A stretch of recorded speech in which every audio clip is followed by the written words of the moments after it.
Good morning बच्चों। आज मैं आपको रिद्धि संस्कृतम पाठ्य पुस्तकम कक्षा 7 का द्वितीय पाठ है पाणिनि पढ़ाने वाली हूँ। सुप्रसिद्धस्य व्याकरणस्य पाणिनिः 500 ईसा पूर्व जन्म गांधारस्य सालातुर नामके ग्रामे अभवत्।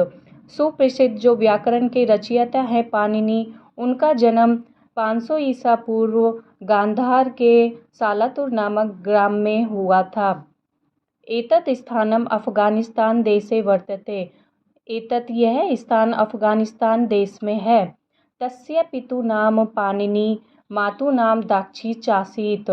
तस्य उनके पिता का नाम पाणिनि और माता का नाम दाक्षी था।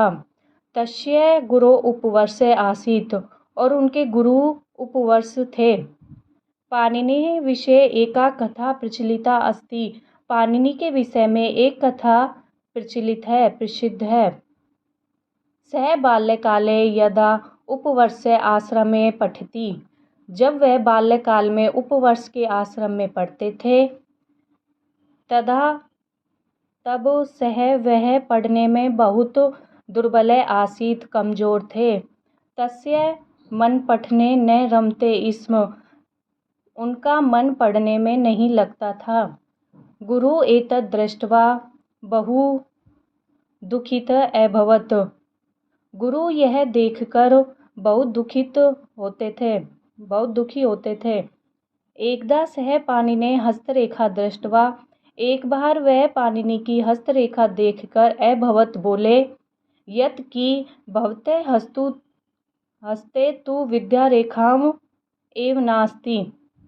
आपकी तुम्हारे हाथ में तो विद्या रेखा ही नहीं है।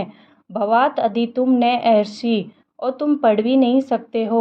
एतत् वाक्यं श्रुत्वा पाणिनि आश्रमात् गृहं प्रति प्रस्थितः। यह वाक्य सुनकर पाणिनि आश्रम से घर की ओर आ गए। मार्गे सः पिपासाम् अनुभवत्।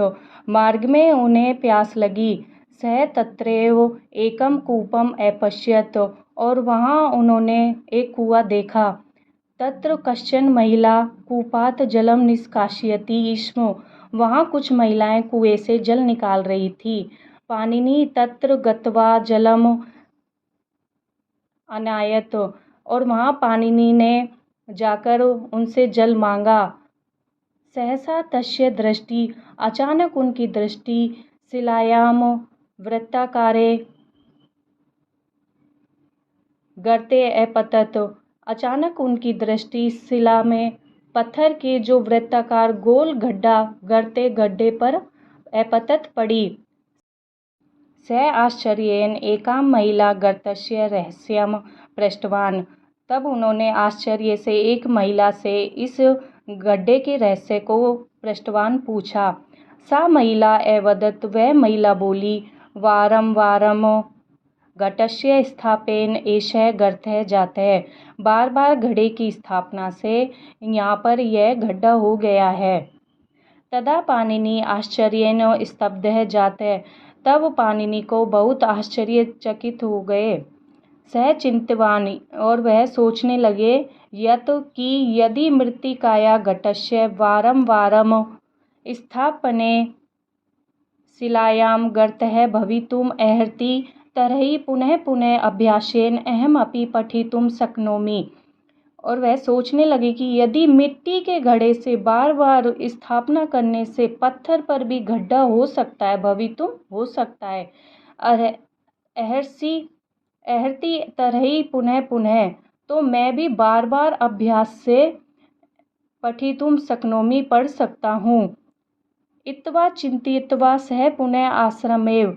और इस प्रकार सोचकर वह पुनः आश्रम में आगतवान, वापिस आ गए। आश्रमम् आगत्य सः छुरिकया हस्ते विद्यारेखां निर्मितवान्। और आश्रम में आकर उन्होंने छुरिकया हस्ते और चाकू से हाथ पर विद्या रेखा को निर्माण किया। गुरुः प्रति गत्वा, और गुरु के पास जाकर च अवदत्, बोले, हे गुरु, कि हे गुरुजी मम हस्ते अपि विद्यारेखा अस्ति, मेरे हाथ में भी विद्या रेखा है। अहम अपि पठितुम शक्नोमि, और मैं भी पढ़ सकता हूँ। गुरु तम स स्नेह आलिंग्यात कालांतरे, और गुरु ने उन्हें प्रेम से गले लगा लिया। कालांतरे कुछ वर्षों के बाद अथक परिश्रमे, अथक बहुत प्रयास करने पर, मेहनत करने पर, सह माने वह मान व्याकरणिक अभवत, व्याकरणवेत्ता हुए। अष्टाध्यायी इति प्रसिद्धस्य ग्रंथस्य रचनां च अकरोत्, और अष्टाध्यायी ऐसे प्रसिद्ध ग्रंथ का रचना की।